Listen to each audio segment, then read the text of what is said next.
Un saludo a todas las personas que están viendo este video. El tema principal a tratar son los problemas en la transmisión. Además de esto se va a hacer hincapié en los ruidos, su definición y algunos de sus tipos. El grupo está conformado por Jesús Estefano Cajape Bravo, Lelis Javier Muñoz Ríos, Carlos Pierre Quijije Vera y quien les habla Sandro Palau. Nosotros somos estudiantes de la carrera de computación y pertenecemos a la Escuela Superior Politécnica Agropecuaria de Manabí. Bueno, como ya lo mencioné anteriormente, los temas a tratar van a centrarse en los ruidos. Esto se va a desglosar en ruido térmico, ruido intermodular, crosstalk y ruido por impulsos. Dentro de estos temas o de estos tipos de ruidos se van a tocar otros subtemas de forma breve como lo son la transmisión de datos y decibelios. A continuación, uno de mis compañeros le va a dar una pequeña introducción a la transmisión de datos. Bien, aquí tenemos se podría decir una comunicación entre datos. Vemos que este dato pasa por un transmisor, el cual va por un medio, o sea, por las vías de un medio de transmisión, la cual se pueden clasificar en dos grupos, que son los medios de transmisión guiados o alámbricos y los no guiados o inalámbricos, los cuales llevan un receptor y este receptor los transforma en datos y así sucesivamente la cadena. La energía para transmitir datos pueden ser eléctricas, ondas de radio, luminosas, entre otras. Transmisor y receptor hardware especializado para transformar energía en datos. Una conexión hardware con el medio de transmisión utilizado. Es lo que vimos aquí en esta imagen. eh, la, la comunicación que tienen entre datos. Problemas en la transmisión. Ahora bien, conocemos como problemas en una transmisión de señales a los disturbios en una transmisión de una señal eléctrica que consisten en la pérdida de información ocurridas en el transporte de la señal desde el emisor hasta el receptor. Estas perturbaciones son inevitables, pues existen una serie de factores que afectan a la calidad de señales transmitidas en los cuales provocan que nunca sean iguales a las señales recibidas. En efecto, las perturbaciones varían según la naturaleza analógica o digital de las señales. Mientras que en las señales digitales se reduce la velocidad de transmisión, aumentar la tasa de errores de bits, en efecto, la señal analógica consiste en que la línea de transmisión introduce variaciones de amplitud y frecuencia, lo que degrada la calidad de la señal. Las perturbaciones más significativas son atenuación, distorsión de retardo, desvanecimiento, rebotes en los cables o ruidos. Bien, siguiendo con la introducción al tema planteado para esta exposición, hay algo muy importante que debemos saber, que es el ruido. El ruido se lo puede definir como un fenómeno universal que tiene una multiplicidad de orígenes, desde fuentes acústicas hasta fuentes eléctricas. Este también puede ser originado por problemas ópticos, térmicos o magnéticos. Aunque sea cual sea esto último, el término de ruido se aplica en forma general para referirse a cualquier cosa indeseable o cualquier cosa que opaca una señal legítima. De hecho, el ruido puede ser considerado por sí mismo otra señal, como las distintas formas de interferencia que se producen en los circuitos electrónicos. Ahora bien, el ruido se origina en el propio enlace de comunicación, y esto quiere decir que usualmente es de naturaleza totalmente aleatoria y es lo que lo hace que sea muy difícil de tratar. Bien, podemos clasificar el ruido de las diferentes formas. Se puede decir que es de naturaleza aleatoria, como bien lo mencionamos antes, que mezcla de longitudes de ondas, también no contiene información, se miden decibeles, se considera como otra señal y es muy difícil de tratar. Bueno, anteriormente ya se presentaba un gráfico empírico que hacía referencia a un sistema de transmisión de datos. Ahora bien, en 1948, Shannon, en su libro Una teoría de la comunicación matemática, presenta el primer modelo o enfoque formal de un sistema de transmisión de datos. ¿En qué se diferencia con el que ya presentamos anteriormente? Pues que éste presenta una fuente de ruido, y Shannon se le atribuye al puente entre el transmisor y el receptor, ese puente que divide la señal que se envió desde el principio a una señal ya recibida por el receptor y que finalmente se va a enviar a un destino.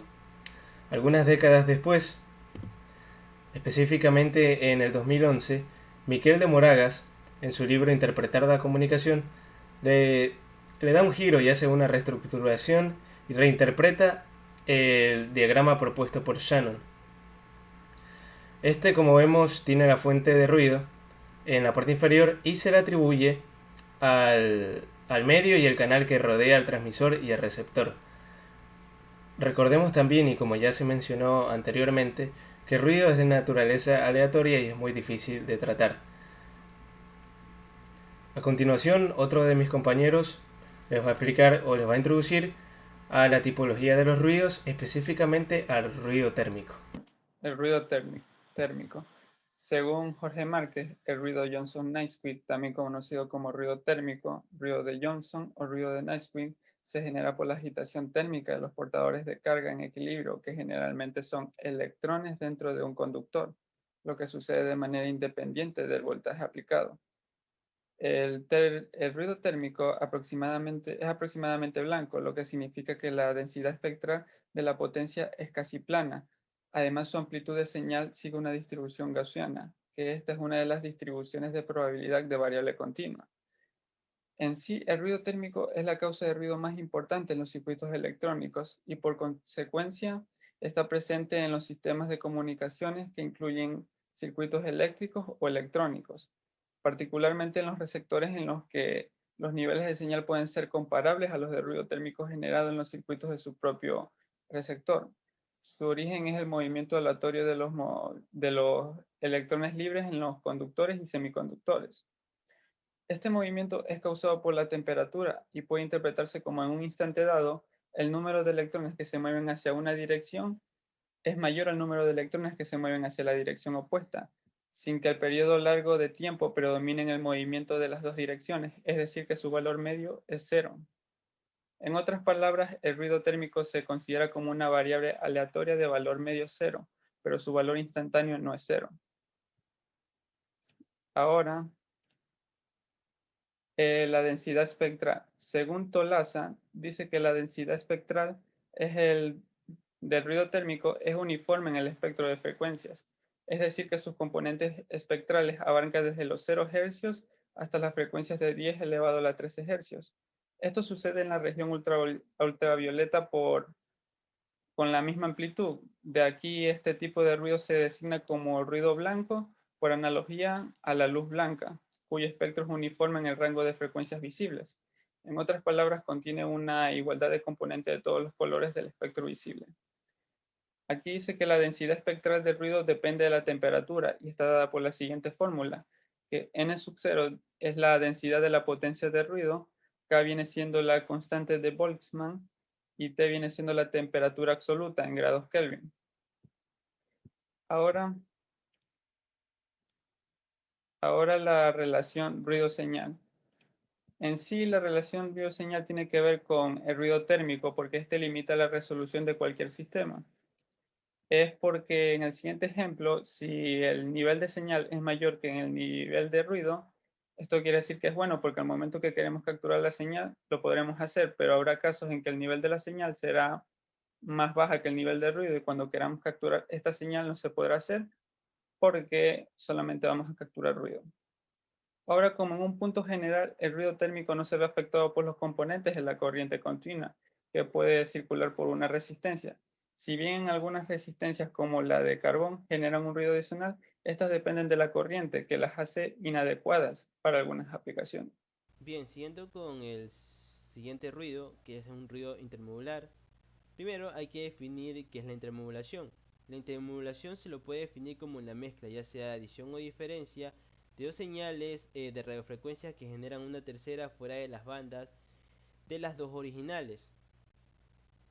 Estas se la pueden presentar de varias formas, que es de un único canal, que es de múltiples canales, que es entre transmisores, o es la originada por antenas activas, o la que la produce a través de circuitos pasivos. Y bien, ahora otro concepto que debemos tener claro es qué es el producto de intermodulación. El producto de intermodulación o PIN es un efecto que se produce en las líneas de transmisión debido a las no linealidades que presentan en unión metal aislante metal con materiales ferromagnéticos. De manera que estas no linealidades se comportan como un mezclador que generan portadores de radiofrecuencia que son resultados del producto de suma de las frecuencias de las señales originales. Es decir, que estas dos frecuencias se suman entre sí y crean lo que viene siendo el producto de intermodulación. Pero por lo tanto, la interferencia que se genera en equipos pasivos también puede provenir por otras situaciones, que sean por los conectores, por malas soldaduras, por multiplexores, combinadores o antenas, o elementos externos a la propia instalación, ya sea como barandillas oxidadas o las tuercas que están dentro de los diagramas de redacción de las antenas.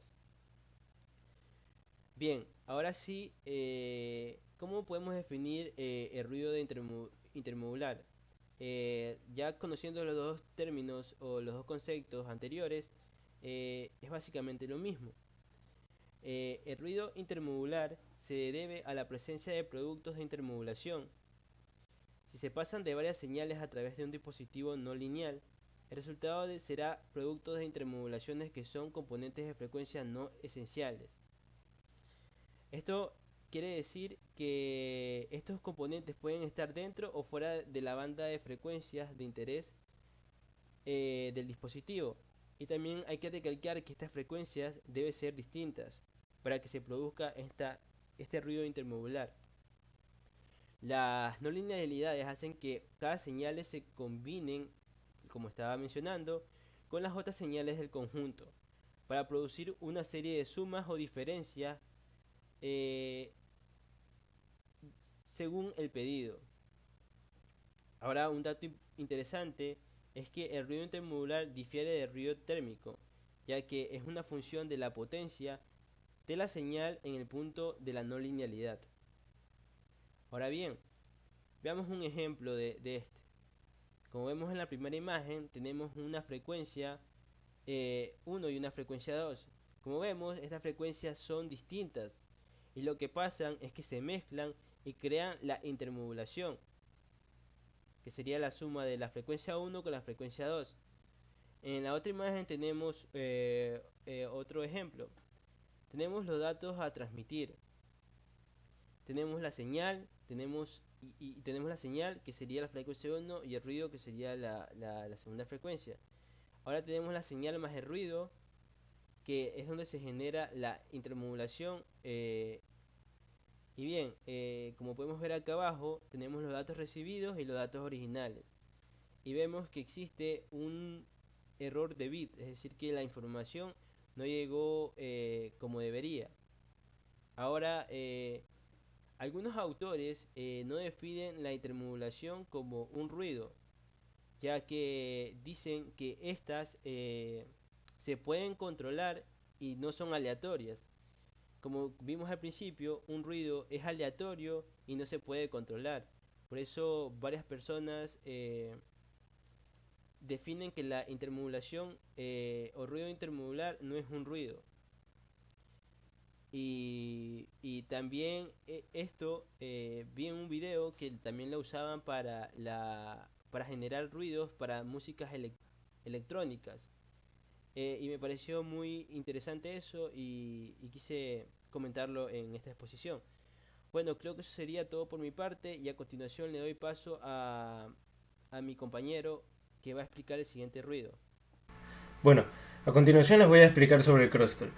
En electrónica la diafonía o XT, que es el crosstalk, o sea que es la abreviatura del crosstalk, es cualquier fenómeno por el cual una señal transmitida en un circuito o canal de un sistema de transmisión crea un efecto no deseado en otro circuito o canal.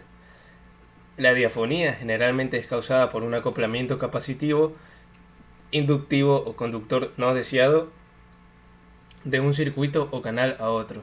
Generalmente este tipo de perturbaciones o de ruido se presenta en cableados estructurados, electrónica de audio, diseño de circuitos integrados y comunicación inalámbrica. En esta ocasión vamos a especificar un poco más acerca del crosstalk del cableado estructurado. Ahora, como vemos en esta imagen, esto es un ejemplo de un sistema de transmisión de datos cuyo medio de transmisión es un cable Ethernet. Básicamente lo nuevo que vemos aquí son los electrones y la definición de paradiafonía y tridiafonía. Vamos a empezar desde el principio. Para que exista un sistema de transmisión de datos se necesita de energía para su funcionamiento. Como ya vimos al principio, este tipo de energía puede ser en ondas de radio, en electricidad, de luz, pero en este caso va a ser electricidad, por lo que necesitamos de una diferencia de potencial para generar estos electrones. Estos electrones se generan automáticamente, empieza la transmisión de la señal del emisor a este receptor y como característica principal de este tipo de perturbación tenemos que se van a presentar dos tipos de objetos. Uno que se llama el par perturbado o víctima y el otro el par perturbador. Durante el tramo o la trayectoria de la transmisión de los datos se van a presentar electrones inducidos. Este efecto de la combinación de los electrones principales con los electrones inducidos va a generar corriente inducida. Y la corriente inducida no solo va a transmitirse en el mismo sentido de la señal que ya se estaba transmitiendo, sino que por otro lado la corriente inducida toma dos caminos. Estos dos caminos en el eje horizontal o en el eje de las X. Propiamente este efecto es el que se conoce como diafonía. Bueno, la diafonía que se dirige hacia la izquierda, es decir, que regresa al emisor, se la conoce como paradiafonía o next, que sus siglas son near end crosstalk. Y la que sigue la trayectoria original se la conoce como telediafonía o fixed, que es far end crosstalk. ¿Cuál de las dos es la más importante? Pues la más importante es la next porque es la que menos potencia de inducción pierde. ¿Por qué? Este efecto de crosstalk se puede producir en cualquier tramo de la trayectoria. Entonces, imaginemos que el efecto se empieza a producir aquí, justo aquí, donde está el puntero. Si se produce aquí, la distancia que tiene que recorrer para regresar al emisor es mínima y, por lo tanto, la potencia de la inducción que se va a perder es mínimo también. La diferencia con la diafonía fixed es que la fixed tiene que hacer el recorrido completo entre el emisor y el receptor, tiene que recorrer toda la trayectoria. Y si recorre toda la trayectoria, pues con el pasar del tiempo se va a perder progresivamente la potencia de la inducción. De esta parte se pueden concluir dos cosas. Imaginemos que este cable tiene una longitud de 100 metros. Si este efecto se produce aleatoriamente en cualquier tramo de la trayectoria, pues mientras más largo sea el cable, más veces se va a producir este efecto. Por lo que básicamente se puede concluir que el nivel el nivel del crosstalk va a ser directamente proporcional a la longitud del cable. Entonces, la diafonía se genera en ambos sentidos, como ya vimos que se produce por el efecto de la corriente inducida. Por eso se produce en ambos sentidos. Pero siempre es más fuerte la que vuelve hacia el emisor o paradiafonía. ¿Por qué? Porque la distancia que tiene que recorrer es más corta. Y si la distancia es más corta, entonces menos potencia va a perder esa inducción. Ambos tipos de diafonía aumentan con la frecuencia. Una vez entendido un poco más sobre lo que significa crosstalk, vamos a ver qué valor o qué magnitud va a tomar ese crosstalk. ¿Cómo se puede medir? Entonces, valores del crosstalk. La diafonía se expresa en decibelios negativos. Pero en esta ocasión los decibelios van a representar una relación entre el valor de la señal original y el valor de la señal inducida, es decir, una diferencia entre esa relación. A continuación vamos a presentar un ejemplo para luego concluir con una premisa. Entonces, una diafonía de menos 20 decibelios que el par perturbador genera sobre el perturbado, esto genera un ruido con una potencia 10 a la menos 2 veces de la señal original. Esto es decir, 1 entre 10 a la menos 2 veces es el 1%. Ahora bien, Por el contrario, una diafonía de menos 30 decibelios será menor con 10 a la menos 3 veces, es decir, 1 entre 10 a la menos 3, que corresponde al 0.1% de la señal original.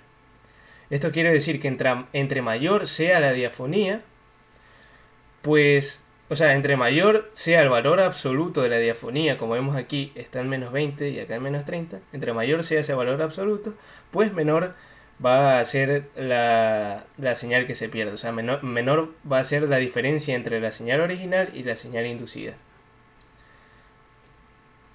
A continuación, otro de mis compañeros va a seguir explicando la tipología de los ruidos. Por impulso. Es aquel ruido cuya intensidad aumenta bruscamente durante un impulso. La duración de este impulso es breve en comparación con el tiempo que transcurre entre un impulso y otro. Y aquí tenemos en la gráfica un impulso en la gráfica de decibelio versus tiempo. Vemos que aquí tenemos una frecuencia la cual emite un ruido en un tiempo determinado. Eh, Estos ruidos que provoca se miden en un corto periodo de tiempo que no pasa más de unos 15 minutos. Con todos estos ruidos, o sea, lo vamos anotando, y estos ruidos le calculamos la media aritmética para medir estos ruidos y calcular su nivel de potencia. La sonometría es la versión más corta de medición. Este tipo de ruido es impredecible, puesto que siempre está presente en sobresaltos o picos de tensión en el suministro de energía. Este tipo de ruido no es muy notable en la transmisión de señales analógicos, pero en la transmisión de señales digitales podría provocar pérdida de datos. Aquí, como vemos, tenemos en esta imagen dos puntos, el cual da una señal transmitida, la cual pasa a un medio de transmisión, el cual provoca un ruido, y ya la señal que va a recibir va a ser diferente por el ruido que perturbó a dicha señal en ese momento. La causa de estos ruidos puede ser el encendido o apagado de equipos eléctricos en las proximidades de la línea de datos, cebadores de luz, interruptores, motores, entre otros. Bien, es una de las principales fuentes de error en la comunicación digital de datos. Como conclusión, concluimos en que el ruido, o sea, desde hace décadas ha tomado tanta incidencia en equipos electrónicos, tanto en el ámbito de la industria como en el hogar. Y estos causan efectos en redes eléctricas. En consonancia con el desarrollo tecnológico, la industria ha incorporado más y más dispositivos electrónicos que encargan de desempeñar tareas normalmente específicas para tratar de reducir este ruido, y también el incremento de más dispositivos colapsa algunas estrategias que crean algunas empresas o dispositivos móviles o aplicaciones para tratar de reducir este ruido, pero en algunas partes no es tan productivo. Tal es así que, bueno, han implementado más dispositivos optimizados al desempeño de maquinarias mediante el control del funcionamiento de las mismas, las cuales para que no afecte mucho este ruido provocado por puede ser por, qué sé yo, cualquier señal digital. Si bien el concierto de perturbaciones en las redes eléctricas se conoce hace tiempo, estas estaban orientados a efectos ocasionados por cargas inductivas donde su mitigación cotidiana se basaba en la aplicación de famosos bancos capacitivos, que hoy en día dicha metodología que usaban no es tan factible por la alta demanda de dispositivos.